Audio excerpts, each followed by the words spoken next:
धन था, वैभव था, सत्ता थी, सब कुछ था, पर शरीर का रोग नहीं छूटा। व्यक्ति समझता नहीं है, वो सोचता मकान, दुकान, बंगला, जमीन, जायदाद, गाड़ी, महल, यही मुकाम है। नहीं, जन्म लेने वाले व्यक्ति की 3 चीजें एक जैसी होती है। पहले नंबर पर मकान अलग हो सकते हैं पर मसान एक ही होगा। इंसान अलग हो सकते हैं पर भगवान एक ही होगा। मंजिलें अलग हो सकती है पर मुकाम एक ही होगा। जन्म लेने वाले व्यक्ति का मसान, मुकाम और भगवान एक ही होता। भले जिंदगी भर लड़ता रहे, नहीं ये धर्म, वो धर्म, वो व्यक्ति, लड़ते रहो। गुलाब जामुन खाओगे तो भी पेट में जाएगा, जलेबी खाओगे तो भी पेट में जाएगा, और बालूशाही खाओगे तो भी पेट में जाएगा। उसी तरह चाहे राम कहो, चाहे कृष्ण कहो, चाहे शिव कहो, चाहे देवी कहो, आखिरी में जाना उस परमात्मा के पास ही है, उसका ही भजन जाना भाई। फिर भी हम भटक रहे हैं। कोई आकर कह देता है अभी राम जी का क्रेज ज्यादा है कि शिव जी का क्रेज ज्यादा है कि कृष्ण जी का क्रेज। ना, तुम्हारा क्रेज हो सकता है पर भगवान का नहीं। भगवान तो भगवान है।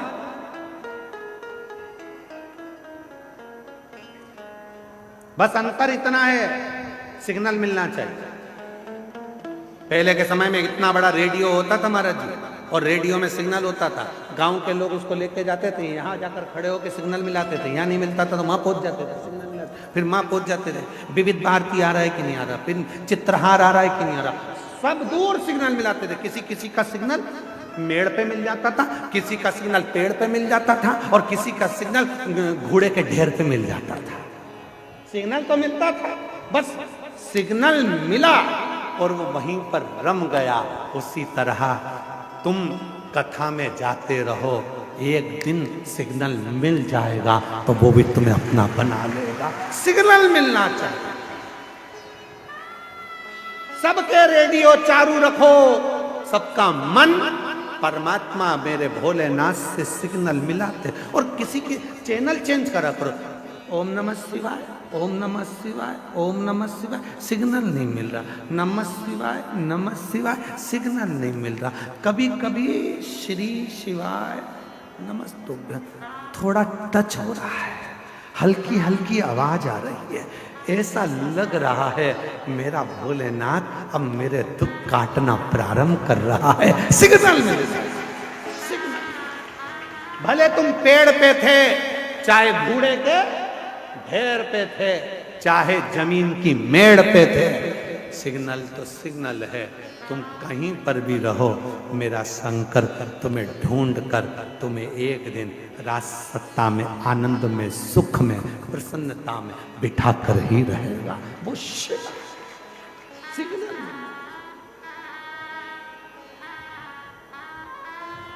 मेरे बाबा दया करना, मैं तेरे भरोसे, भोले बाबा दया करना, मैं तेरे भरोसे। सिग्नल मिलाना है। बिरजा नाम का सेठ सिग्नल नहीं मिला पा रहा था। धन तो था पर मन पवित्र नहीं था, शरीर में रोग हो गया था, बीमारी हो गई थी। देखो शिव भक्त के दर्शन का फल क्या हो। इसलिए गुरु जी से कभी नहीं कहना चाहिए कि हमारे सिर पे हाथ रखो।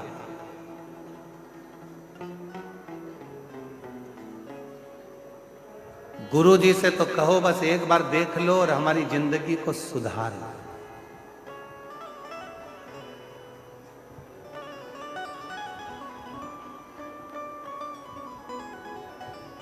लोग कहते हैं गुरु जी बहुत दुखी हूं, सिर पे हाथ रख दो।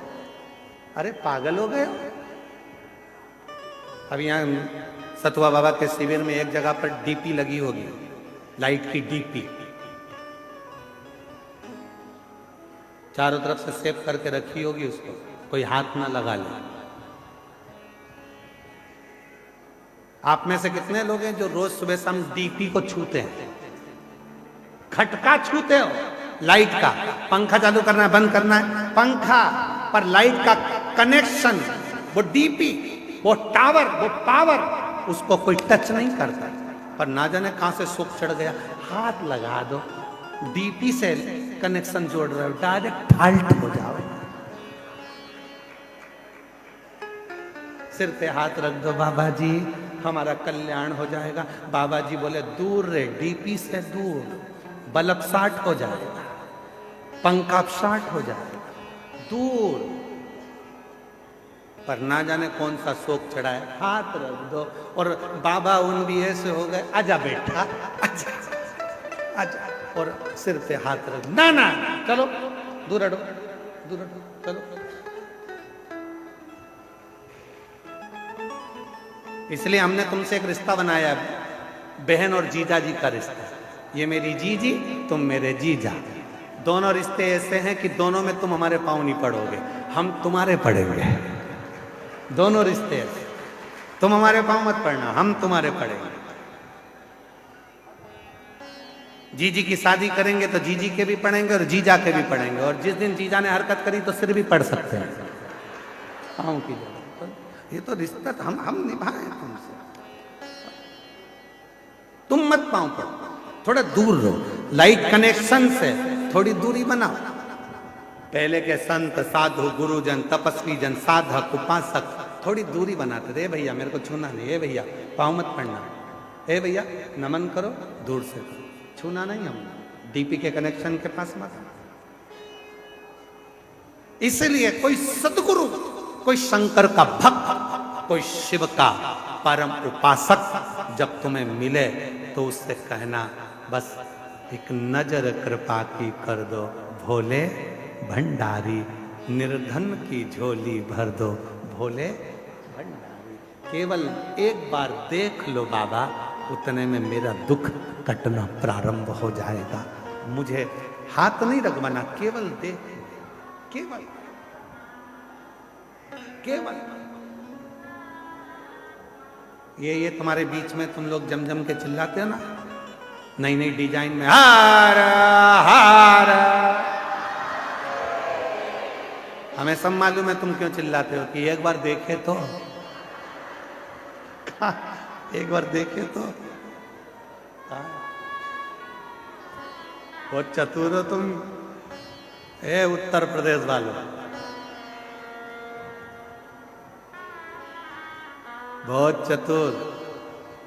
और उत्तर प्रदेश वाले ही नहीं, हमने तो कहा है जितने शंकर जी के भक्त हैं महाचतुर होते हैं, बहुत चतुर। एक लोटा जल, सारी समस्या का हल। ये किसी से माथा भिड़ाते ही नहीं है, ये ज्यादा माथा भिड़ाने का काम इनके पास है ही नहीं। ये तो अपनी मस्ती में जीते हैं, अलमस्त रहते हैं, भगवत भजन करते हैं, एक लोटा जल चढ़ा के शंकर के मंदिर में झाड़ू पोछा करते हैं और अपनी जिंदगी को मस्त जीते हैं। बिरजा सेठ शरीर का रोग नहीं गया, बीमारी नहीं गई, बड़े दुखी हो गया बिरजा सेठ, बहुत तकलीफ में हो गया। तब जा रहा था, वहीं से एक शिव भक्त निकल कर आ रहा, शिव भक्त।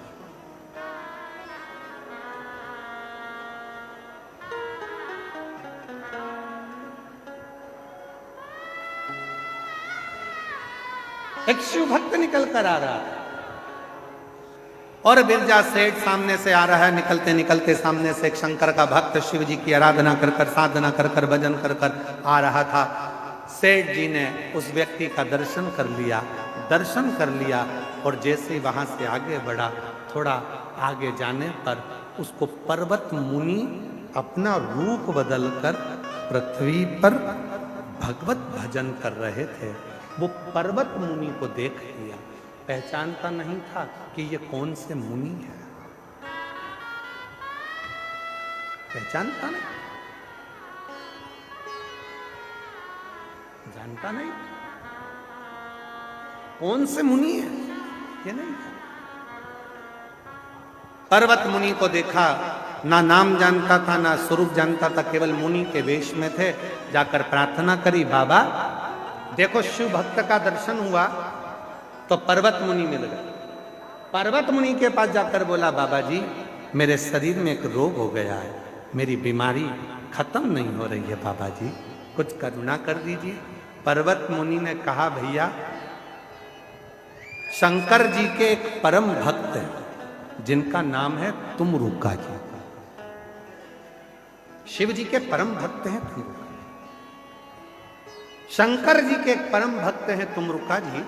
वो तुमरुका जी तुझे अगर मिल जाए तो तू उनके चरण पकड़ना, प्रणाम करना, विनय करना, वो तेरा दुख मिटा देगा। सुनते से बिरजा सेठ ने तुमरुका जी को ढूंढने का प्रयास किया, पर तुमरुका जी तो कहाँ मिलते हैं। तुमरुका जी के मिलने का 3 स्थान बताए। पहले नंबर पर जहाँ शिव नाम की चर्चा होती हो, शंकर की कथा होती हो, शंकर का भक्त होता हो, शिव का उपासक होता हो, शंकर भगवान का गुणगान हो रहा हो, तुमरुका जी वहाँ जल्दी मिलते हैं। दूसरे नंबर पर जहाँ बेलपत्र का वृक्ष हो, शमी का वृक्ष हो, आंवले का वृक्ष हो, बट वृक्ष हो, या शिव जी के प्रिय वृक्षों का आनंद जहाँ पर हो, उस स्थान पर तुमरुका जी जल्दी मिलते हैं। तीसरा स्थान बताया तुमरुका जी के मिलने का, नदी, तालाब, बावड़ी, कुआं स्थान, जहाँ शंकर का कोई स्थान हो, नदी के तट पर, कुएं के तट पर, बावड़ी के तट पर जो शंकर का शिवलिंग होता है, वहाँ तुमरुका जी ज्यादा मिलते हैं। ये जा रहा था, जाते जाते एक वृक्ष के पास में तुमरुका जी बैठकर शिव नाम ले रहे थे, मिल गए। किसके बल पर मिले? सेठ जी ने एक शंकर के भक्त का दर्शन करा तो उनको पर्वत मुनि मिले, पर्वत मुनि का दर्शन हुआ तो तुमरुका जी मिल गए। तुमरुका जी से कहा, बाबा जी मेरे शरीर में रोग हो गया है, मिटता नहीं है, कुछ कृपा कर दीजिए, कुछ करुणा कर दीजिए, दया कर दीजिए। तुमरुका जी ने कहा, एक काम करो, एक बार मुख से ओम नमः शिवाय का जप करना और नदी में डुबकी लगा लेना, रोग मिट जाएगा। जाओ, एक बार मुख से ओम नमः शिवाय कहना और नदी में डुबकी लगाना, रोग मिट जाएगा। नदी कौन सी होना चाहिए? कोई सी भी। जाओ। बिरजा सेठ गया, जो पानी में कूदने लगा, ओम नमः शिवाय, ओम नमः शिवाय, ओम नमः शिवाय लगाई गया, निकला बाहर, पूरा रोग सही हो गया, शरीर स्वस्थ हो गया। शरीर स्वस्थ हुआ तो दौड़कर तुमरुका जी के पास पहुंचा, तुमरुका जी से विनती करी, बाबा जी आपने कहा था आज मेरा रोग मिट गया। रोग मिट गया? हाँ। कैसे मिटा? ओम नमः शिवाय, ओम नमः शिवाय, ओम नमः शिवाय 3 बार बोला, डुबकी लगाई, मिट गया। तुमरुका जी ने कहा, ओ पागल, 3 बार तो बोलने की जरूरत ही नहीं थी, केवल एक बार ओम नमः शिवाय बोलने पर कोई शंकर के चढ़े हुए जल को भी अपने ऊपर छीट लेता है तो उसका रोग समाप्त हो जाता है। दूसरी बार 2 बार नमः शिवाय बोलकर जो शंकर के जल को अपने ऊपर छीट लेता है, उसकी जिंदगी सुधरना प्रारंभ हो जाती है। 3 बार ओम नमः शिवाय बोलकर जो शंकर के चढ़े हुए जल को अपने ऊपर छीट लेता है, वो भव सागर से मुक्त हो जाता है। और तूने 3 बार बोल के डुबकी लगाने में केवल एक ही चीज मांगी, रोग मुक्ति। अरे पागल, जो काम 1 रुपए में हो सकता था तो 3 रुपए खर्ची गाय को करे। जो काम 1 बार बोलने में हो रहा है तो 3 बार क्यों बोला? 3 बार नहीं, 2 बार बोलता तो जिंदगी सवरे, 3 बार बोलता तो भव सागर पार उतर जाए। तुमरुका जी ने कहा, सुन बिरजा सेठ, पृथ्वी पर मृत्यु लोक में जो मनुष्य भूल से भी एक बार भी शंकर की कथा के मध्य में बैठकर, शिव स्तुति में बैठकर, शिव चर्चा में बैठकर, शिव नाम में बैठकर भगवान शंकर का एक बार भी नाम ले लेता है तो उसका आधा बीमारी उसी जगह से कटना प्रारंभ हो जाती है, दुख कटना। और कोई यदि शिव महापुराण की कथा में बैठकर 2 बार शंकर के नाम का उच्चारण कर लेता है तो उसकी जिंदगी वहीं से संवरना प्रारंभ हो जाती है। और यदि कोई 3 बार शिव के नाम का उच्चारण कथा में करना प्रारंभ कर देता है, बेलपत्र के नीचे शिव मंदिर में करना प्रारंभ कर देता है, तो फिर वो भव सागर से पार उतरना प्रारंभ हो जाता है। इसीलिए शिव महापुराण की कथा को जब हम प्रारंभ करते हैं तो 5 बार श्री शिवाय नमस्तु, श्री शिवाय, और कथा का जब प्रारंभ होता है उस समय पर ओम नमः शिवाय, ओम नमः शिवाय, ओम नमः शिवाय। कितनी बार बोलते हैं? पूरी कथा की लिस्ट निकाल कर देख लो, 30 साल की।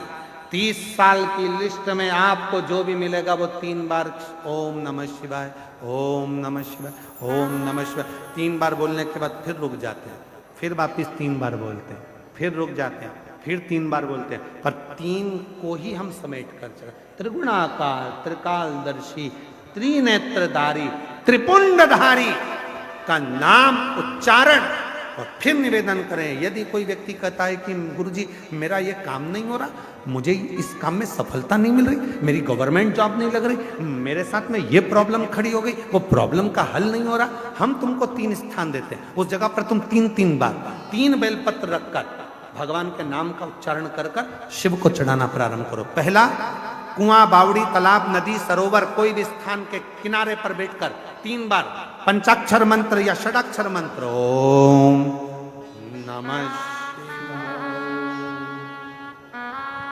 ओम नमः शिवाय, ओम नमः शिवाय। जलाशय के पास में बैठकर 3 बेलपत्र हाथ में रखकर भगवान शंकर का नाम लीजिए। दूसरा स्थान, बेलपत्री का पेड़ का नीचे या शमी के वृक्ष के नीचे या बट वृक्ष के नीचे या पीपल वृक्ष के नीचे या आंवले वृक्ष के नीचे बैठकर भगवान शंकर के नाम का उच्चारण 3 बार करिए। तीसरा, शिव का कोई मंदिर जो जलाशय के करीब में हो, वहां बैठकर शिव नाम का उच्चारण, या कहीं कथा हो रही हो, सत्संग हो रहा हो, वहां 3 बार बैठकर 3 बेलपत्र हाथ में रखकर शिव नाम का उच्चारण कर ये तीनों बेलपत्री को 9 पत्री हो गई। कितनी पत्री हो गई? 9 देवी का स्मरण कर 3 पत्री का स्मरण कर 9 देवियों को इकट्ठा करिए। अशोक सुंदरी वाली जगह पर 9 देवी का वो बेलपत्र समर्पित कर शिव के शिवलिंग को 1 लोटा जल चढ़ा दीजिए। जो कार्य आपने मांगा है वो पूर्ण होकर। एक देवराज नाम के ब्राह्मण से इस कथा का प्रारंभ हुआ है। वो देवराज जो कभी शंकर के मंदिर नहीं गया, वो देवराज जो कभी शिव को नहीं भजा, वो देवराज जो कभी शंकर का स्मरण नहीं करता, वो देवराज जिसने कभी शिव नाम, शिव भक्ति, शिव स्मरण नहीं किया, फिर भी शिव ने कृपा करी उस पर, फिर भी ओघड़दानी ने, भगवान शंकर ने उस पर करुणा करी। क्यों? परिवार का यदि एक व्यक्ति भी शिव का स्मरण करता है तो उसका फल, उसका फल।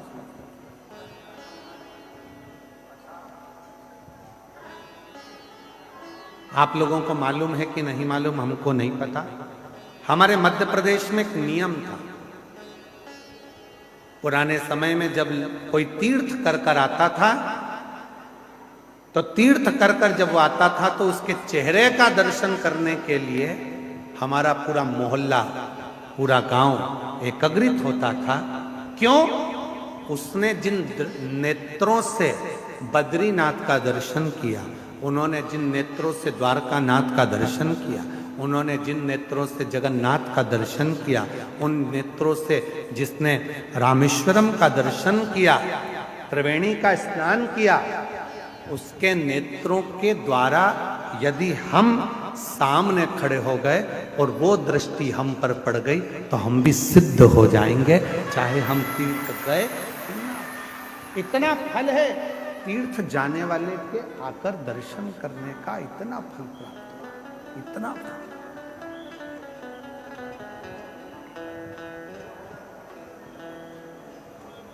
और मेरी जीजी हो, मेरे जीजा हो, मेरी बेटी हो, मेरे बेटा, मेरी माता,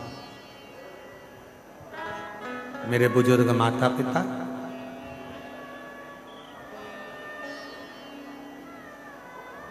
आपको लगता है कि कथा सुनने का पुण्य केवल आपको मिलता है, पर ईमानदारी से बोले ना, आपको कथा सुनने का जितना पुण्य मिलता है उतना पुण्य हमको भी मिलता है आपका दर्शन कर कर,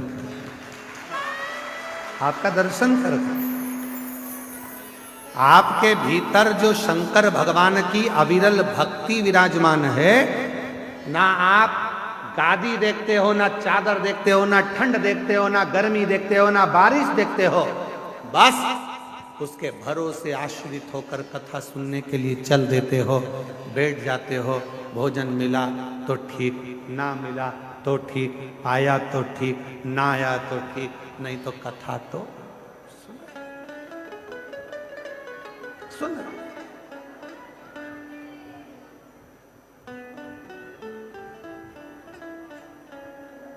बाबा जी, मुंबई में भीड़ ज्यादा हो गई थी कथा में, तो एक महिला का पत्र पड़ा था, उसका पति भी आया था साथ में, उसके लड़के को कोई जॉब लगा होगा, और 5 दिन की कथा थी।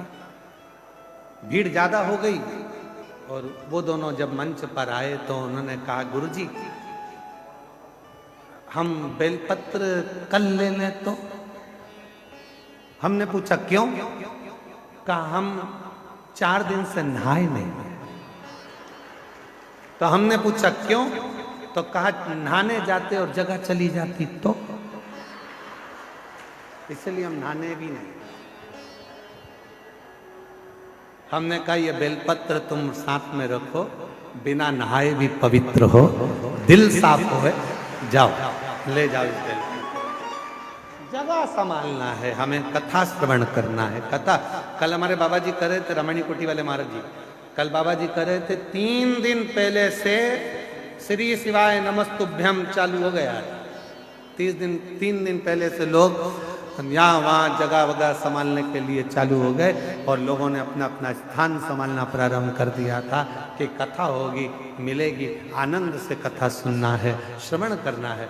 बाबा जी, हमने कथा के शुरू में आपके लिए एक बात कही कि कोई वीआईपी पास नहीं, क्योंकि भक्त से बड़ा दुनिया में कोई वीआईपी हो भी नहीं सकता। भक्त, ये आपकी सरलता, आपकी साध्यता। सर आ जाओ, सरल।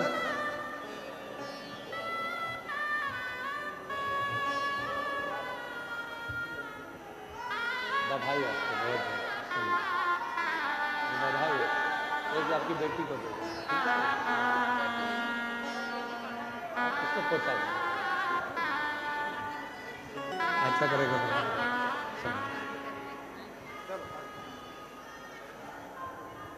जो दिल से मांगोगे वो दिल से दे देगा, जो दिल से मांगोगे वो दिल से दे देगा। मेरा भोला भंडारी है, खाली झोली भर देगा।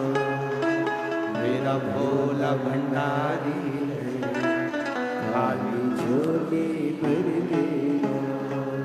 मस्तक पे गंगा है वो शीतल कर देगा। मस्तक पे गंगा है वो शीतल कर देगा। मेरा भोला भंडारी है, खाली झोली भर देगा। मेरा भोला भंडारी खाली दिल से उससे कहो सारी समस्या का हल,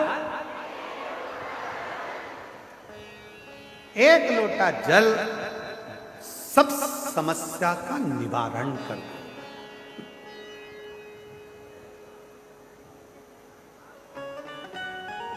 और लोटा ही सबसे भारी है।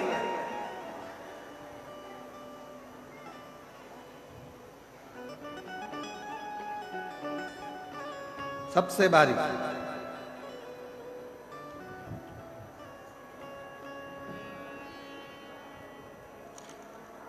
महाराज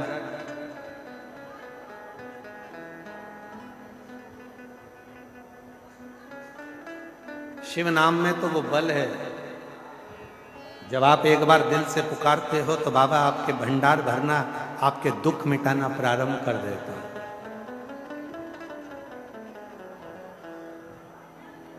एक बहुत सुंदर प्रसंग है। एक बिरजा नाम का सेठ था और एक बिरजा नाम का सेठ, उसके शरीर में एक रोग हो गया। वो रोग मिट नहीं रहा। बहुत उसने दवाइयां ली, औषधि ली, पर शरीर का रोग मिटता ही नहीं। कभी कभी ऐसा रोग लग जाता है जो रोग समाप्त ही नहीं होता। बिरजा नाम का एक सेठ था, शरीर में रोग हो गया। कभी कभी ऐसा रोग लग, एक बेटी ने लिखा है कि मेरे शरीर में एक ऐसा रोग हो गया था कि मैंने डॉक्टरों के सामने, बड़े बड़े डॉक्टर से भी कह दिया था ये रोग अगर समाप्त नहीं हो रहा तो मुझे एक इंजेक्शन ऐसा लगा दो कि मैं मर जाऊं। क्या करूं ऐसे रोग में जिस शरीर में से पूरा शरीर की खाल निकल रही है, जलन कर रहा है। कहीं पर है तो वो त्रिवेणी के संगम पर, इस प्रयागराज की भूमि पर है, जहां व्यक्ति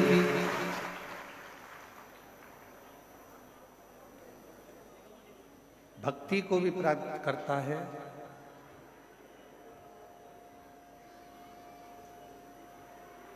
मुक्ति को भी प्राप्त करता है, और एक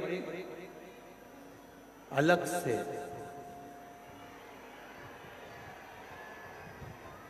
एक तेज पुंज, एक शक्ति। शंभू, आशीष इधर बोलो, सब लोग परेशान हो रहे हैं। इधर अंदर का साउंड क्यों नहीं खुल रहा, कारण क्या है?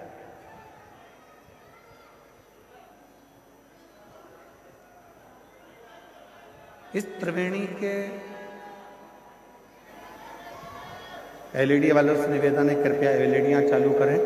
प्रांगण की जितनी एलईडी लगी हैं सब चालू करें बीच बीच में। और साउंड वाले भैया थोड़ा साउंड का खोल के रखो। त्रिवेणी का तट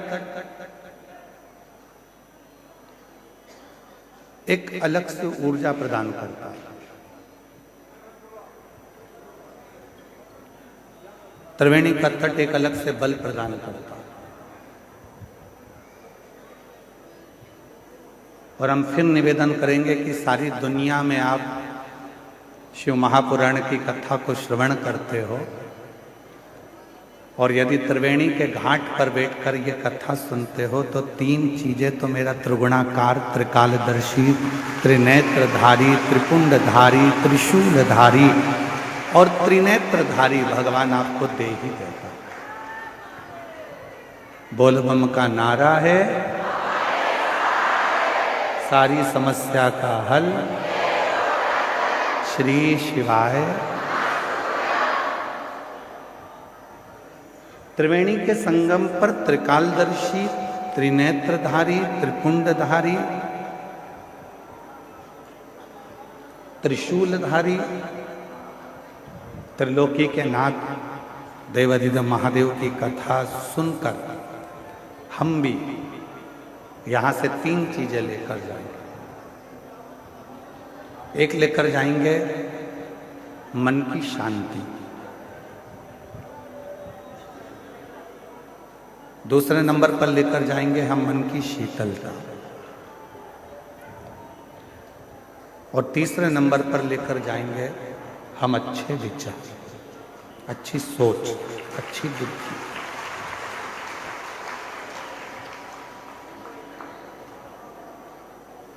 क्यों?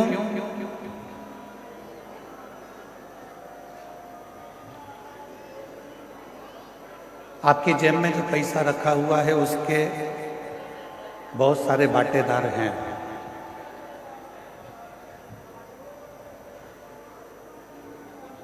आपकी अलमारी में जो पैसा रखा हुआ है उसके भी बहुत सारे हिस्सेदार हैं।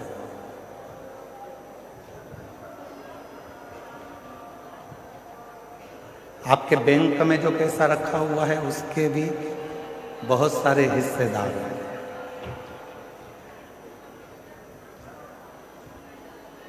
आपका प्लाट है उसके भी बहुत सारे हिस्सेदार हैं। आपका मकान है उसके भी बहुत सारे हिस्सेदार।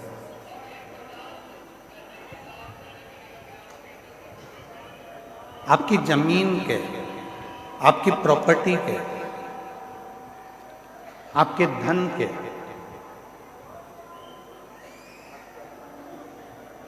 आपकी संपदा के, आपके स्वर्ण के, चांदी के, बर्तन के, कपड़े के बहुत सारे हिस्सेदार हैं।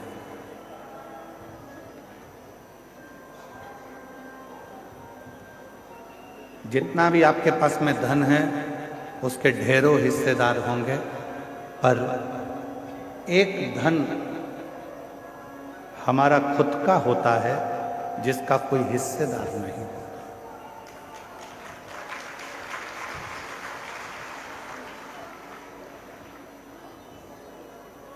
सब धन के हिस्सेदार हैं, पर एक धन है, उस धन का कोई हिस्सेदार होता ही नहीं है।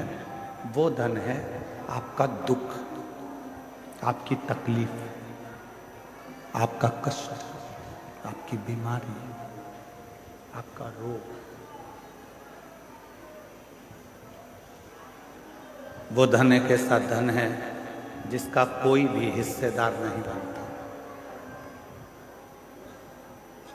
हम आपसे पूछें, प्रयागराज में आई हुई मेरी जीजियों से, मेरे जीजाओं से, मेरी बेटियों से, बेटाओं से, मेरे बुजुर्ग माँ बाप से मैं एक प्रश्न करूं, आपकी कमर में दर्द होता है तो उसका कोई हिस्सेदार होता है क्या? आपके सिर में दर्द होता है तो उसका कोई हिस्सेदार होता है क्या? आपके पलंग के तकिए के नीचे अगर कोई 500 के नोट की गड्डी रखी है तो उसके बहुत सारे हिस्सेदार।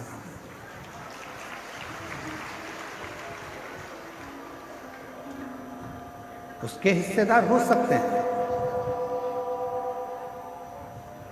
पर आपके दुख का कोई हिस्सेदार नहीं, कोई। आपकी तकलीफ का कोई हिस्सेदार नहीं हो। परशु महापुराण की कथा में पार्वती खंड में उमा संहिता में भगवान शंकर ने पार्वती जी से कहा है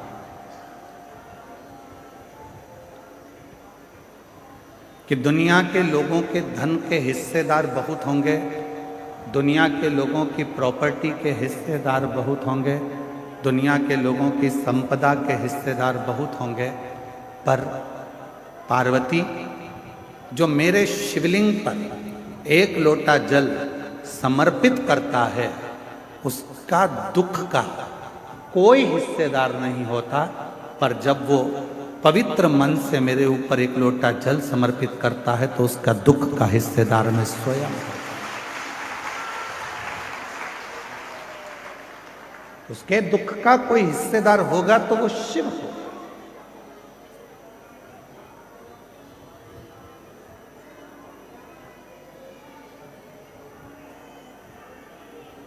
आवाज नहीं जा रही है, वहां से माताएं चिल्ला रही हैं, आशीष वहां साइड।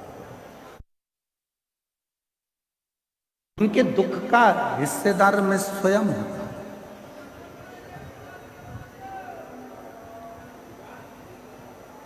इनके एक आदमी को पीछे भेजो तो वो सुन लेगा वहां से।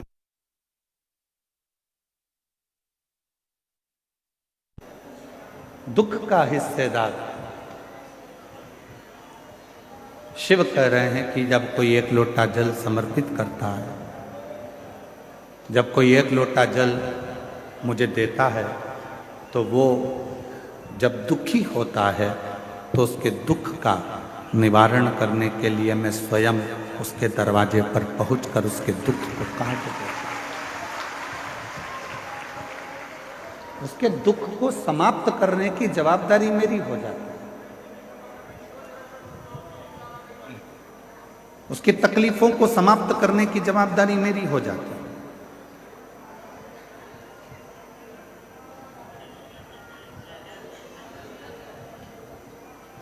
और मेरा तू ही तो हमदर्द है, जिसे हर दर्द कहता हूँ। मेरा तू ही तो हमदर्द है, जिसे हर दर्द कहता हूँ। दुनिया के आगे प्रभु चुपचाप में रहता। दुनिया के आगे प्रभु चुपचाप में रहता। मेरा तू ही तो हमदर्द है, जिसे हर दर्द कहता हूँ। मेरा तू ही तो हमदर्द है, जिसे हर दर्द कहता हूँ। शिव से कहीं ऐसी कोई बात नहीं है जो तुम्हारी कट जाए।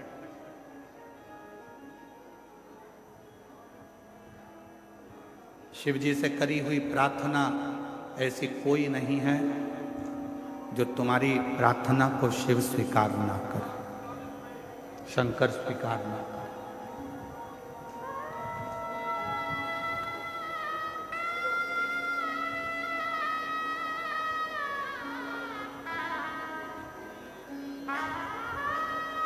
क्या चल रहा है अभी प्रयागराज में? 1 महीने का क्या चल रहा है? इसको कुंभ नहीं कहेंगे, इसको कहेंगे माघ मेला।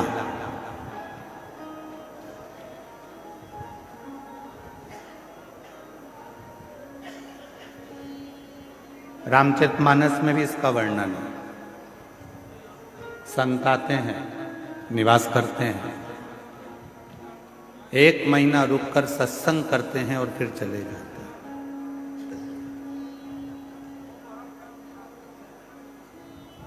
आप क्या करने आए?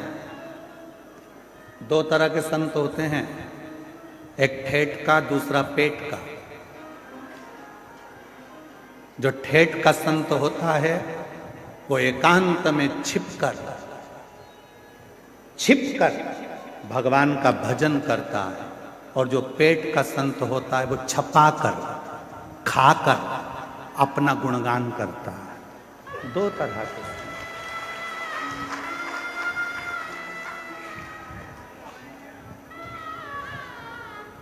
एक छपाकर खुश होता है, एक छिपकर खुश होता है।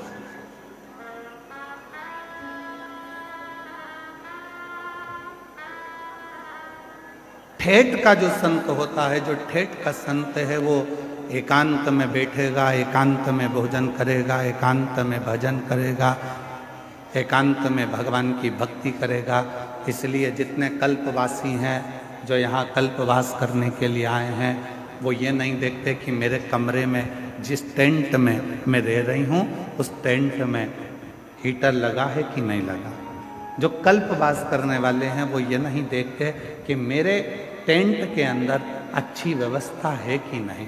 जो कल्पवास करने वाले हैं वो ये देखते हैं, वो ये भी नहीं देखते कि मेरा टेंट बिल्कुल रोड के किनारे है कि नहीं। जो कल्पवासी होते हैं वो कोने में एकांत में छुपकर अपना तंबू लगाकर उसमें बैठकर राम नाम कृष्ण नाम शिव नाम भजते हैं, छिपकर रहते हैं, छपाकर नहीं, सामने आकर नहीं। क्यों हमारे शास्त्रों में कहा गया कि संत साधु गुरुजन तपस्वी जन साधु सन्यासी तपस्वी जन जंगल में जाते थे, वन में जाते थे, तपस्या करते थे, वन में जाकर छिपकर बैठ जाते थे, तप करते थे, जहां कोई ना आए वहां संत जाकर, साधु जाकर, गुरुजन जाकर, तपस्वी जन जाकर साधना करते, तप करते थे, साधना करते थे।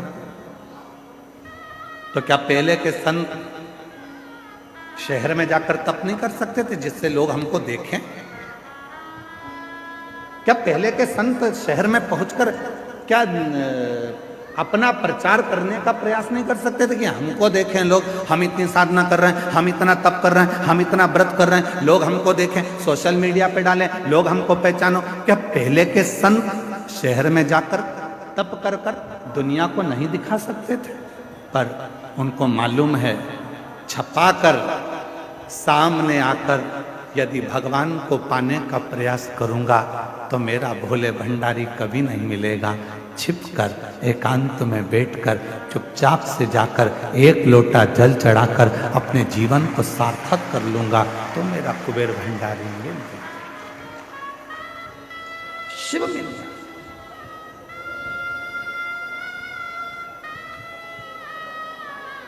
कई लोग कहते हैं गुरुजी हम सवेरे सवेरे तैयार नहीं हो पाते और लोटा लेके मंदिर में पहुंच जाते हैं जल चढ़ाने, चलेगा क्या? हमने कहा चलेगा। तो कहा हम लोटा लेके जैसे मंदिर में जाते हैं तो पंडित जी कहते हैं कि बताओ, लोटे को साफ भी नहीं करा, गंदा लेकर आ गए, काला काला हो रहा है और खुद भी तैयार नहीं हुई और आ गई एक लोटा जल चढ़ाने के लिए। तो हमारा निवेदन है, हाथ जोड़कर कह देना, मैं कितनी भी तैयार हो जाऊं, मेरा भोले बाबा मेरे ऊपर के रूप को नहीं देखता, मेरा भोले बाबा तो मेरा मन देखता।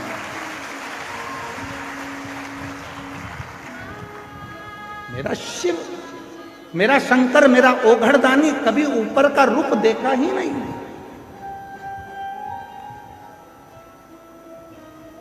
आप कितने सुंदर हो, उसको मतलब नहीं।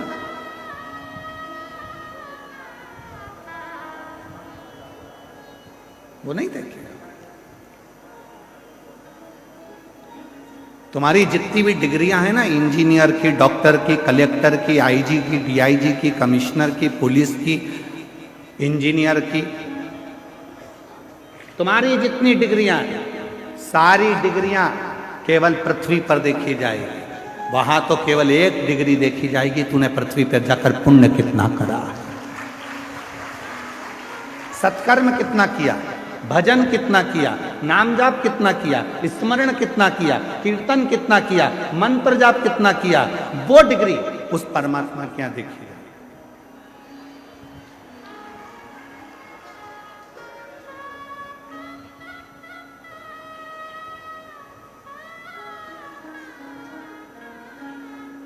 हम ईमानदारी की बात बोले, हम सतुआ बाबा के यहाँ कथा करने क्यों आते हैं? हम एक बार कथा करने आते और हम पक्का है दूसरी बार नहीं आते। पर आज ये कथा करने के लिए माघ मेले में हम शायद मैं कहता 3 एक बार महाराज जी, तीसरी बार हमारा आना हो गया। आपको मालूम है हम क्यों आते हैं, किस लिए आते हैं? हमारा आने का केवल एक कारण है कि यहाँ किसी के बैठने के लिए पास का सिस्टम नहीं चलता, यहाँ तो जो आया वो बैठ गया।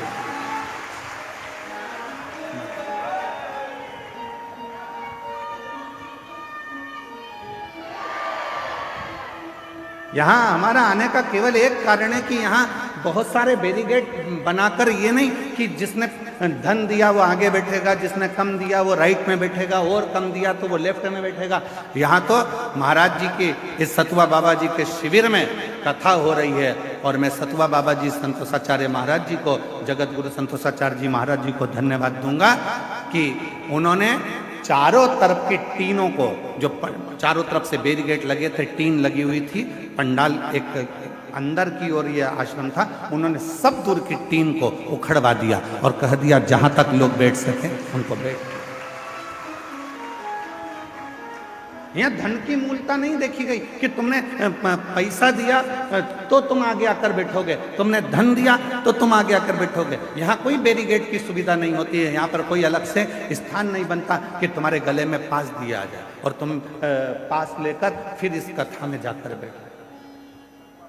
इसलिए इस कथा में हम 3 साल से लगातार आ रहे हैं, क्योंकि यहाँ सतुआ बाबा जी जो कथा या आयोजन कराते हैं वो केवल हर हर महादेव के लिए, देवाधिदेव महादेव के लिए, विश्वनाथ जी के लिए। यह दिखावा नहीं है,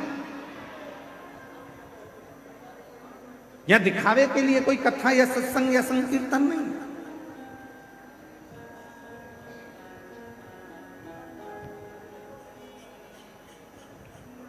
यहां तो केवल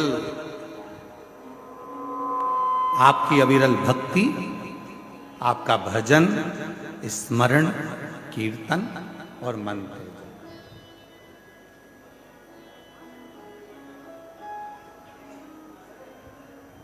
केवल आपका भजन, कीर्तन और मंत्र आप करो।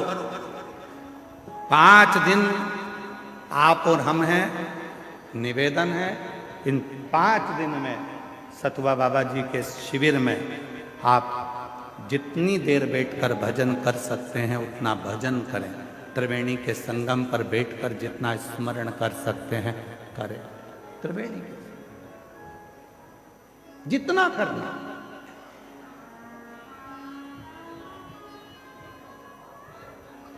और नहीं तो हम तो एक बार आते और एक बार में देख लेते कि भैया यहाँ तो कुछ अलग बात है, तो फिर हम ना आते। महाराज जी हमारी आदत थोड़ी सी बड़ी गलत है, हम जहाँ देख लेते हैं कि गड़बड़ है तो हम वहाँ जाते नहीं, परंतु हमने देखा यहाँ कोई वीआईपी पास नहीं, कोई वीआईपी ट्रीटमेंट नहीं। और आप लोग यहाँ पंडाल में रात्रि को रुके हो गए, आपसे किसी ने कहा कि 500 रुपये दो, जम के बोलो जरा। नहीं, किसी ने आपसे कहा कि 1000 रुपये दो आगे बैठने का, कोई नहीं।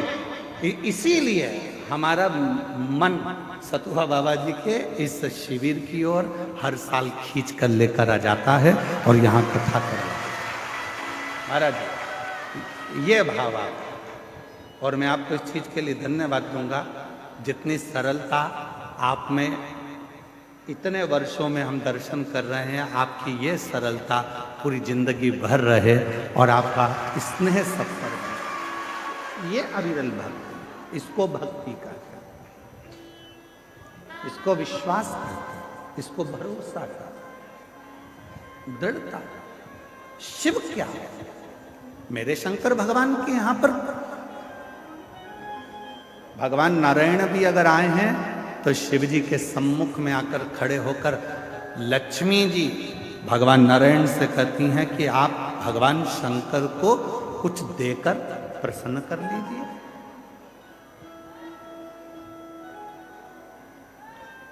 आप भगवान शंकर को कुछ दे दो, प्रसन्न हो जाएंगे। ब्रह्मा जी से स्वयं ब्रह्माणी ने कहा आप भगवान शंकर को कुछ दे दीजिए, शंकर जी प्रसन्न हो जाएंगे। इंद्राणी ने इंद्र से कहा कि शिव जी को प्रसन्न करना है तो कुछ दे दीजिए, शिव प्रसन्न हो जाएंगे। तब भगवान नारायण ने लक्ष्मी जी से कहा शिव को प्रसन्न करने के लिए धन, दौलत, संपदा, वैभव देने की जरूरत नहीं है। शिव को अगर कुछ देना है तो अपने चलते हुए समय में से, अपनी चलती हुई श्वास में से, अपने चलते हुए जीवन में से 2 क्षण राम नाम का दे दीजिए, शिव जी आपके हो जाएंगे। केवल राम नाम, केवल कृष्ण नाम, केवल भगवत नाम, केवल भजन स्मरण शिव को दे दो, शिव तुम्हारा हो जाए।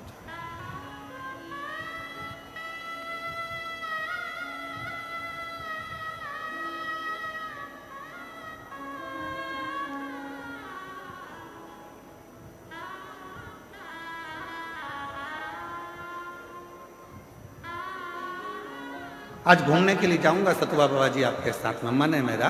पूरे प्रयाग में मुझे घूमकर देखना है कि कौन से करोड़पति सेठ ने यहां पर भंडारे खोल के रखे।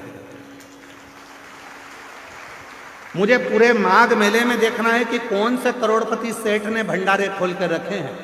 जो दुनिया के लोग कहते हैं साधु मांगता है, जो दुनिया के लोग कहते हैं संत मांगता है, जो दुनिया के लोग कहते हैं ब्राह्मण मांगता है, जो दुनिया के लोग कहते हैं सन्यासी मांगता है, उनको दिखाना है मुझे इस आस्था चैनल पर कि संत मांगता है तो कहां ले जाकर भक्तों को खिलाता है, वो दिखाने का प्रयास करना। यहां माघ मेले में कोई सेठों ने अपने अपने शिविर नहीं लगाए। यहां माघ मेले में जो लंगोटी पहनने वाला बाबा है, जो तन पर एक वस्त्र धारण करने वाला संत है, उसने अपना शिविर लगाकर 1 महीने तक ना जाने कितने कितने हजारों भक्तों को, किसी को चाय पिला दी, किसी को भोजन करा दिया, किसी को भंडारा खिला दिया। वो तुम्हारे लिए मांगा है, वो तुम्हारे लिए लेकर आया। और मुझे माघ मेले में उस सेठ को ढूंढना है जो भंडारे कर रहा है। कि कितने लोग कहते हैं कि आज के महाराज तो लूटते हैं, आज के महाराज तो लेकर आते हैं। उनको दिखाना है इस माघ मेले में एक एक झोपड़े में बैठा हुआ एक एक संत, एक एक साधु, एक एक तपस्वी, एक एक सन्यासी आपको खिलाने के लिए बैठा है और आशीर्वाद देने के लिए बैठा है। यहाँ लेने के लिए नहीं बैठा, यहाँ लेने नहीं आया, यहाँ देने आया।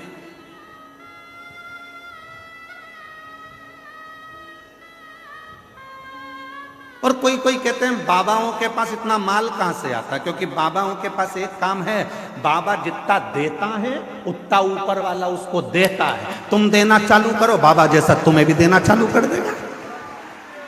तुम संत नामदेव जी महाराज से कहा गया कि नामदेव जी महाराज एक बात बताओ, तुम्हारे झोपड़े में आग लग गई थी, तुम्हारा झोपड़ा जल गया था, तुम्हारा घर जल गया था, फिर रात भर में तुम्हारा घर बनाया किसने?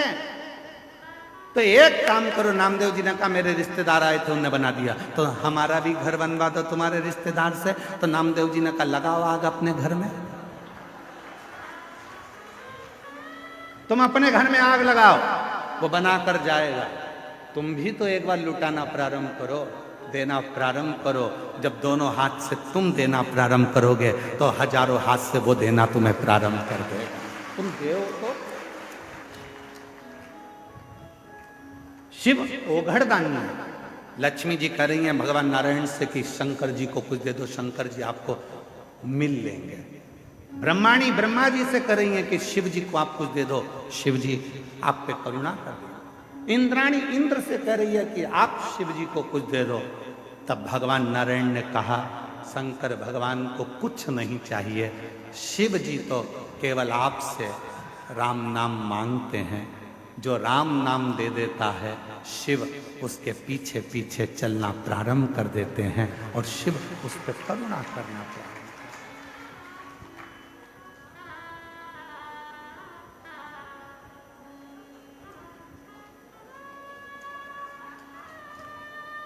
ऐसे दयालु नाथ से रिश्ता बनाइए, ऐसे दयालु नाथ से। मेरी जीजियों सबको आता है ना, आप सबको मालूम है हम हमारे भजन नहीं बदलते। हम ज़्यादा भजनों को इसलिए नहीं बदलते क्योंकि कथा में आप जितनी देर बैठो तो आप लोगों को मालूम होना चाहिए कि जो भजन गुरु जी गाएंगे वो भजन आपको भी गाना, क्योंकि हमारे भजन नहीं होते। हम भगवान से प्रार्थना करते हैं इन शब्दों के माध्यम से कि हम पर भी कृपा करें।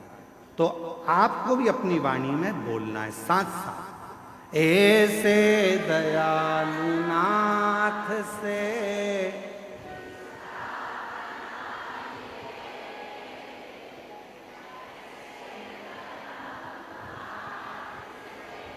रिश्ता बना मिलता रहेगा आपको जो कुछ भी चाहिए, मिलता रहेगा आपको जो कुछ भी चाहिए। मांगा है भोले वरदान एक ही, मांगा है भोलेनाथ से वरदान एक ही, तेरी दया बनी रहे जब तक तक है जिंदगी, तेरी दया बनी रहे जब तक है जिंदगी। मांगा है भोलेनाथ से वरदान एक ही। हमें बस एक वर दे दो, अंतिम श्वास तक तेरी कृपा, आखिरी सांस तक तू मिलता है। आई माघ मेले में 5 दिन की शिव पुराण सुनने के लिए आई। मैं जानती हूं कि मैं 1 महीना कल्पवास नहीं कर सकती, मेरे बच्चे छोटे हैं। मैं 1 महीना माघ मेले में नहीं रह सकती क्योंकि मेरा परिवार बड़ा है। 1 महीना मैं बाबा इस माघ के मेले में कल्पवास नहीं कर सकती क्योंकि मैं घर में परिवार को लेकर चलने वाली हूं। पर बाबा आज विश्वास से कहती हूं, 5 दिन भी अगर मैं इस पंडाल में बैठकर कथा सुनूं तो मेरे भोले बाबा, हे मेरी गंगा मैया, मेरे इस 5 दिन की रात्रि को कल्पवास की 1 महीने की रात्रि मान ले, उतना फल देना मुझको। मैं 5 दिन रहूंगी, 5 दिन तेरा भजन करूंगी और 5 दिन में मुझे विश्वास है तू मुझे खाली नहीं भेजेगा, मेरी झोली खुशियों से भरकर भेज देगा। मेरा विश्वास है, मेरा भरोसा है।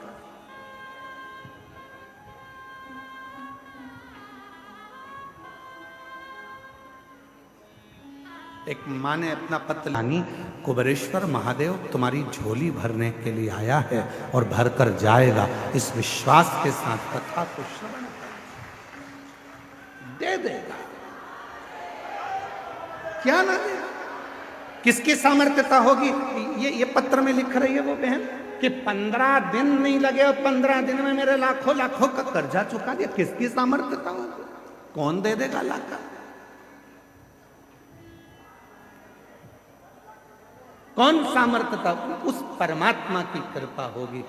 तो उस परमात्मा ने अगर जगत ने तोड़ी और उसने जोड़ी, फिर किसी के बाप में दम नहीं है कि कोई तोड़ के बता दे।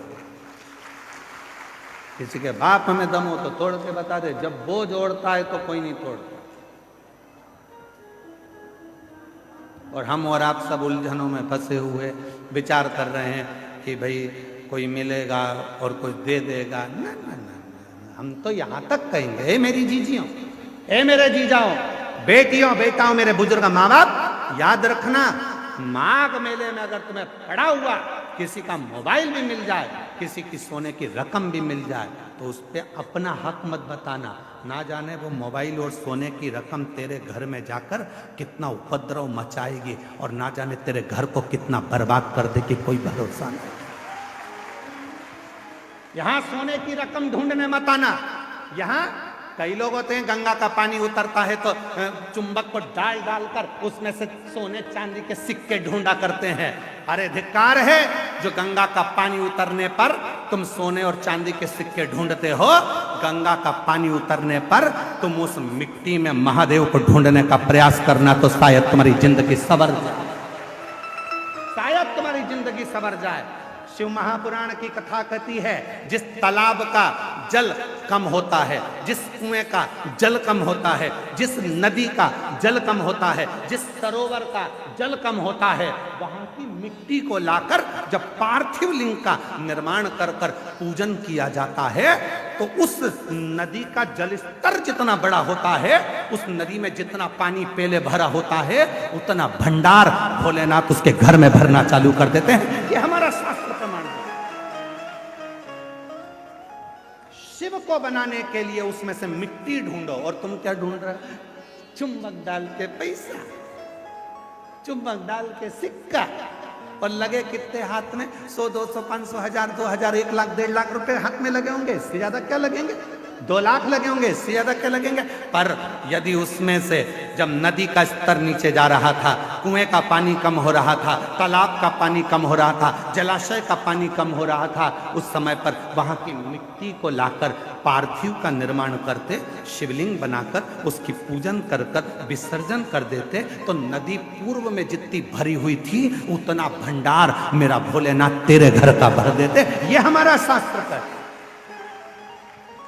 एक बार हमने ये कथा पहले कही है, तो किसी ने पूछा क्यों गुरुजी, उस मिट्टी में ऐसा क्या हो जाता है कि भगवान शंकर जितना उस नदी में पानी भराता है उतना भगवान उसका घर का भंडार भर देता है, उस नदी में ऐसा क्या हो जाता है, उसकी मिट्टी में ऐसा क्या हो जाता है? तो शिव महापुराण की कथा में आता है, कृष्णेश्वर महादेव की कथा। 12 ज्योतिर्लिंग में से 12वां ज्योतिर्लिंग सुधर्म नाम के ब्राह्मण की 2 धर्म पत्नी थी, घूष्मा और सुदेहा।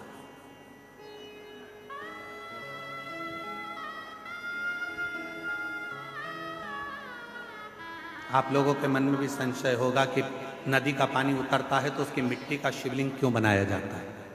उसका फल क्यों इतना कि भगवान का भंडार भर देता है? नदी, तालाब, बावड़ी, कुआं का पानी कम होता है तो उसकी मिट्टी को निकालकर उसका शिवलिंग बनाकर पूजन करने का फल क्या होता है? तो सुनो कृष्णेश्वर महादेव की कथा। सुधर्म नाम के ब्राह्मण की 2 धर्म पत्नियां थी।